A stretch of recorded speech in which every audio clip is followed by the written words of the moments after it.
बहुत दुखद है। मैं इसको इस तरह से देखता हूँ कि इतने सारे बच्चे थे, 23 लाख बच्चे थे जो इस साल नीट का एग्जाम देने वाले थे, जो अपनी 11वीं कक्षा से 12वीं कक्षा तक 2 साल तक, और बहुत सारे बच्चे ड्रॉप करके 3 साल 4 साल 5 साल अपना इस एग्जाम को देते हैं और उनके पूरे परिवार देते हैं। तो 1 करोड़ लोग हैं जो आज नाखुश हैं, जो दुखी हैं।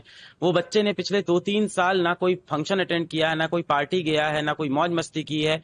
हो सकता हो उसकी माँ ने गहने बेचे हों उसकी किताब खरीदने के लिए, हो सकता हो पिता ने नए कपड़े नहीं खरीदे हों। एक पूरा घर था जो लड़ रहा था कि हम किसी तरह से इस बच्चे को डॉक्टर बनाएंगे, और अचानक से क्या होता है कि वो बच्चा पेपर देने जाता है, खुश होके आता है, बोलता है मेरे 600 नंबर आ रहे हैं 720 में से, मैं सरकारी कॉलेज मिल जाएगा।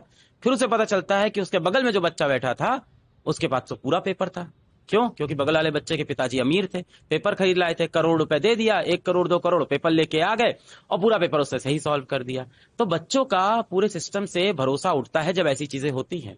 वो भी तब जब एनटीए इसके 3 दिन पहले 4 दिन पहले एक स्टेटमेंट जारी करता है अपने ट्विटर पे, और एनटीए लिखता है कि ये कोई स्कूल का एग्जाम नहीं है, ये नेशनल लेवल का एग्जाम है, आप चैन से सो, हम एग्जाम संभाल लेंगे, फुल प्रूफ सिस्टम है। कहते हैं स्कूल का एग्जाम नहीं है। भाई इससे अच्छा तो स्कूल का एग्जाम होता है। मैंने नहीं सुना स्कूल के पेपर लीक हो रहे हो कम से कम।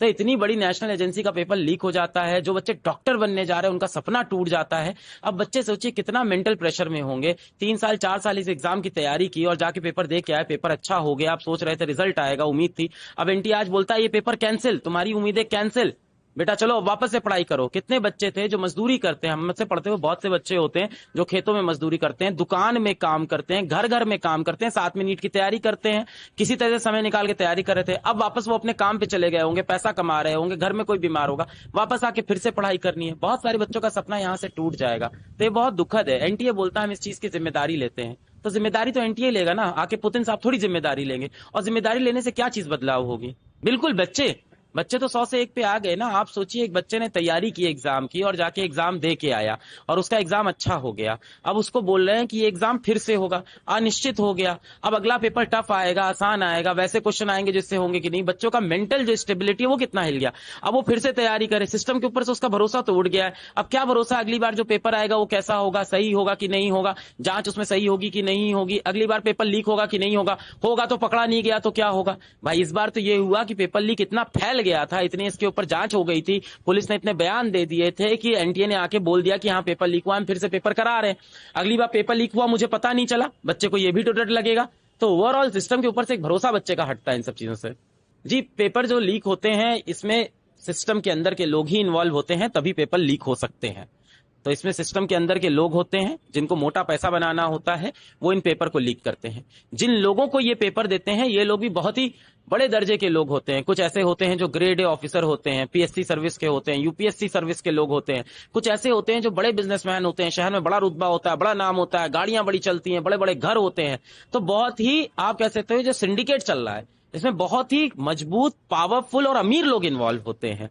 और ये पेपर लीक कोई पहली बार नहीं हो रहा है, हर साल होता आया है। ये है कि इस बार पेपर लीक शायद इतने बड़े लेवल पे हो गया है कि अब एनटीए चाहता है कि इस पेपर को हम कैंसिल कर देते हैं। कि किस लेवल का लीक हुआ था इस पे कोई बात ही ना करे, किस तरह से लीक हुआ था इस पे कोई बात ही ना करे।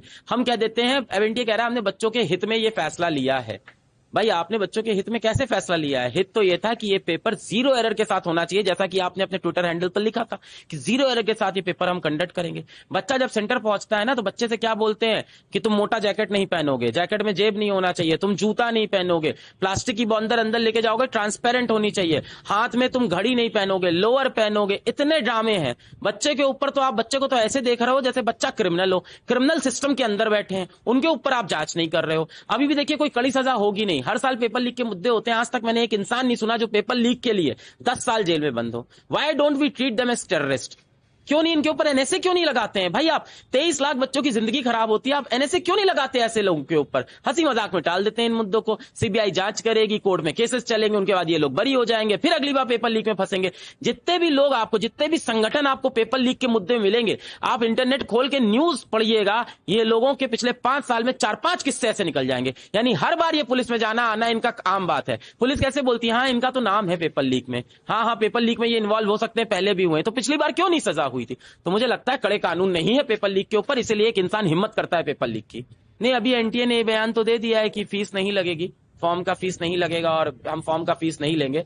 पर ये बोल के एनटीए बच नहीं सकता भाई। फॉर्म का फीस आप नहीं लेंगे, हमारा ही पैसा तो है, आपका पैसा है साहब, जो आप टैक्स में देते हो। ये 300-400 करोड़ रुपए जो इस एग्जाम में लगे, ये हमारा आपका पैसा था जो खर्च हुआ। और कुछ लोगों ने पेपर लीक कर दिया है, उन लोगों को 5 साल की सजा होगी और 1 करोड़ का जुर्माना। बाकी जनता का 300-400 करोड़ रुपए फूक चुका है। पेपर अब फिर से होगा, फिर से 300-400 करोड़ रुपए खर्च होंगे। इसका जिम्मेदार कौन है? ये पेनल्टी कौन भरने वाला है? कौन अमीर आदमी है भाई?